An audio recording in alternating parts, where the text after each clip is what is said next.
बहुत समय पहले की बात है। एक छोटे से गांव में एक बच्चा रहता था जिसका नाम आदित्य था। गांव का माहौल बहुत शांत और साथीपूर्ण था। लोग एक दूसरे के साथ मिलजुल कर रहते थे और सभी को एक दूसरे के साथ बड़े भाई बहन की भावना थी। आदित्य को बचपन से ही एक अद्वितीय दोस्त बना था जिसका नाम विक्रम था। विक्रम और आदित्य दोनों ही स्कूल में एक दूसरे के साथ पढ़ते थे और उनकी दोस्ती गांव के बाहर भी बढ़ी थी। एक दिन गांव में एक मेला हुआ। सभी बच्चे, बड़े और बूढ़े, सभी उस मेले का इंतजार कर रहे थे। आदित्य और विक्रम भी मेले के लिए उत्साहित थे। मेले में बहुत सारी रोचक चीजें थीं, परंतु एक विशेष दुकान ने उनकी आंखों को खींच लिया। यह दुकान थी सच्चे मित्र की। यहाँ बच्चों को एक दूसरे के साथ सच्ची दोस्ती और साझेदारी का सिखाया जाता था।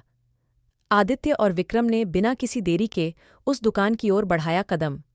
वहां एक बड़े आदमी ने उनसे पूछा, तुम दोनों क्या ढूंढ रहे हो? आदित्य ने मुस्कुराते हुए कहा, हम सच्चे दोस्त ढूंढ रहे हैं। उस बड़े आदमी ने कहा, तो तुम लोग एक दूसरे के साथ बहुत अच्छे दोस्त हो?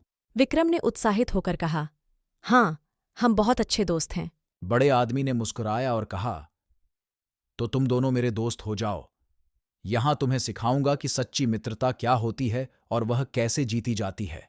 इसके बाद से आदित्य और विक्रम की दोस्ती और भी मजबूत हो गई। वे मेले के बाद भी एक दूसरे के साथ रहने लगे और उनके बीच सच्ची मित्रता बनी रही। उन्होंने सीखा कि दोस्ती में विश्वास, समर्पण और साझेदारी होना कितना महत्वपूर्ण है।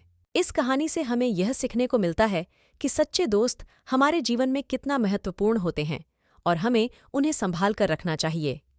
यह हमें यह भी दिखाती है कि सच्ची दोस्ती जीवन को कितना सुखद और समृद्धिपूर्ण बना सकती है।